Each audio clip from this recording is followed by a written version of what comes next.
Dunyodagi eng qiyin kasb bu ona bo'lish. O'qit qilishga vaqti yo'q, soch yuvishga vaqti yo'q. Kim aybdor?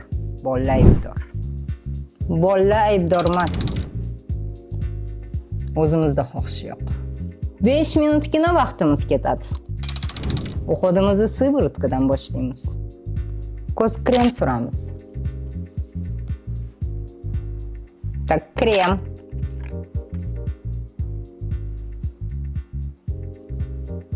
SPF.